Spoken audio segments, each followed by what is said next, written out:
చెప్పండి, ఎట్లా చూస్తారు జూబ్లీహిల్స్ లో ఎవరు గెలవబోతా ఉన్నారు, ఏ పార్టీ వైపు ప్రజలు ఉండబోతారు? జూబ్లీహిల్స్ లో కాంగ్రెస్ పార్టీ నవీన్ యాదవ్ గారు. ఎందుకు నవీన్ యాదవ్ నవీన్ యాదవ్ గారు ఎందుకు గెలవాలనే ఒక్కటే ప్రశ్న, కానీ ఎందుకు గెలవద్దు అనేది 1.25 లక్ష సమాధానాలు ఉన్నాయి దానికి. 100% గెలిచేది నవీన్ యాదవ్. 50 నుంచి 1 లక్ష పై చిలుకు వరకు కూడా మెజార్టీ వచ్చే అవకాశం ఉంది. స్టార్ట్ అయినప్పటి నుంచి ఇప్పటి వరకు కూడా ఇంకా పెరుగుతూనే ఉంది, కానీ ఆయన అభిమానులు పెరుగుతున్నారు కానీ తగ్గట్లేదు. కేకే సర్వే అనేది బయటకు వచ్చి కేకే సర్వేలో బీఆర్ఎస్ హవా చూపెడతా ఉంది. ఈ కేకే సర్వే నుంచి కాంగ్రెస్ పార్టీ నాయకులంతా కూడా భయపడతా ఉన్నారని చెప్పేసి ప్రచారం చేస్తారు బీఆర్ఎస్ పార్టీ. వీళ్ళు ఇప్పుడు టీఆర్ఎస్ గా వచ్చి బీఆర్ఎస్ గా వాళ్ళ ఇష్టానుసారంగా వాళ్ళ ఎట్లా పార్టీని మార్చుకున్నారు, ఈ సర్వే కూడా వాళ్ళ ఇష్టానుసారంగా సర్వే చేసిండ్రు. ఎందుకనంటే ఇప్పుడు పేడి బ్యాచ్ తీసుకొచ్చుకొని వాళ్ళ ఏరియా నుంచి వాళ్ళ దగ్గర పనిచేసే వాళ్ళ పార్టీ కుక్కలను తీసుకొచ్చి జీతాలు పెట్టుకొని గల్లీలలో వదులుకుంటా యూత్ అమ్మాయిలను మేము నిరుద్యోగుల లాగా చేయించడము, వాళ్ళ మనుషులకి మన ఆటో యూనియన్ వాళ్ళ డ్రెస్లు వేసి ఆటోలో కూర్చొని బ్యాడ్ ప్రచారం చేయడం కానీ, వాళ్ళకి సంబంధించిన వాళ్ళ కార్యకర్త ఆఫీసులో వాళ్ళని మన పాడే కౌశిక్ కానీ మన కేటీఆర్ కానీ ఈ పావని గౌడ్ లాంటి వాళ్ళకు నెలకు 1 లక్ష రూపాయల జీతము వాళ్ళకు ప్రోటోకాల్ వాళ్ళకి ఇచ్చుకుంటా ఏడ పడతాడా ఊరు మీద ఇచ్చిన హనుమాన్ లావులు లెక్క వాళ్ళని దింపుకుంటా బ్యాడ్ ప్రచారం చేసుకొని వాళ్ళే రాజు వాళ్ళే మంత్రి అనుకుంటే వాళ్ళకి వాళ్ళు సమాధానాలు చెప్పుకుంటున్నారు తప్ప వాళ్ళు గెలిచేది లేదు, సచ్చేది లేదు. భయపడే వాళ్ళైతే ఇంత నిర్భయంగా చెప్పరు, భయపడే వాళ్ళైతే వచ్చి చెప్పరు. చెప్పిందంటే నవీన్ యాదవ్ గారికి వానికి సంబంధం లేని వాళ్ళైతే చెప్తారు, నాకేం భయం అనుకొని చెప్తారు.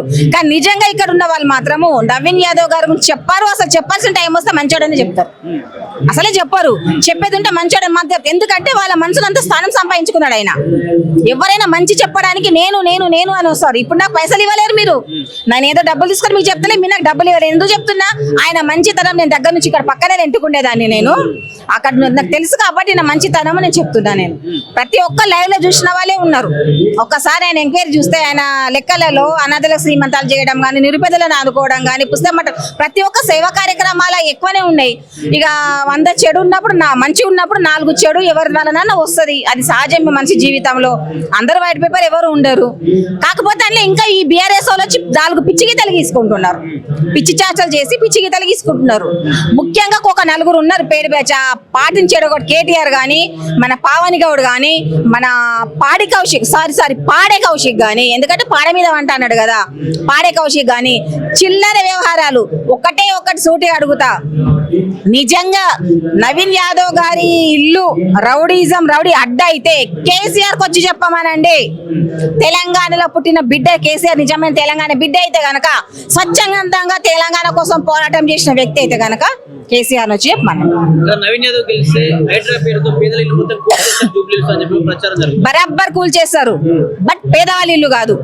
ఎక్కడైతే కబ్జా పెట్టుకున్నారో, ఎక్కడైతే పెత్తందారులు ఉన్నారో వాళ్ళ పంగల్ వాళ్ళ కొట్టి గడిలు కూల్చేది మాత్రం ఖాయము. అడ్డంగా వచ్చిన వాళ్ళకు బుల్డోజర్ కింద తొక్కుడు వాళ్ళ అవసరం లేదు, పేదల ప్రజలు వచ్చి తొక్కుతారు. కాంగ్రెస్ పార్టీ అధికారంలోకి వచ్చినట్టు ఏ ఒక్క సంక్షేమ పథకం అమలు కాలేదు, కానీ బీఆర్ఎస్ పార్టీలో చాలా సంక్షేమ పథకాలు అమలేదు కాబట్టి అందరూ బీఆర్ఎస్ పార్టీ వైపు ప్రజలు చూడండి. ఇప్పుడు ఏదైనా కానీ సామాన్య ప్రజలు చెప్పే వార్తను స్ప్రెడ్ చేయరు. తెల్ల బట్టలు వేసుకోనో, కొన్ని కండవాలు కప్పుకోనో, డబ్బులు ఇచ్చే వాళ్ళ వార్తలు మాత్రం ప్రచారం చేస్తారు. మీరు నిజంగా సంక్షేమ పథకాలు పేదవాళ్ళకి అందుతున్నాయి, వాళ్ళు చెప్పినా తీసుకోరు, వాళ్ళని చెప్పని అనగదొక్కుతారు వాళ్ళను. కాబట్టి అవి మీకు తెలుస్తలేమో. ఒక్కసారి మీరు సర్వే చేసి, ఈ పిచ్చి సర్వే కాకుండా నిజంగా సర్వే చేసి, మన రేవంత్ అన్న గారు ఇచ్చిన ఉచిత పథకాలు అందుతున్నాయా లేవనంటే, ఒక బస్సులలో తిరిగే ఉద్యోగిని అడగండి, అన్నం కోసం ఏడ్చే ఒక మనిషిని అడగండి, వాళ్ళు ఏం తింటున్నారు, ఈ రోజు ఎంత గౌరవమైన అన్నం తింటున్నారు అనేది ఒక రైతు పోయి అడగండి, ఒక ట్రాన్స్జెండర్ ని పోయి అడగండి, చెప్తారు. గెలిచిండు ఓన్లీ మెజారిటీ గురించి. గెలుపు ఖాయము, నామినేషన్ వేసిన రోజే గెలుపు, లాస్ట్ మెజారిటీ, ప్రమాణ స్వీకారం, ఆ రెండే.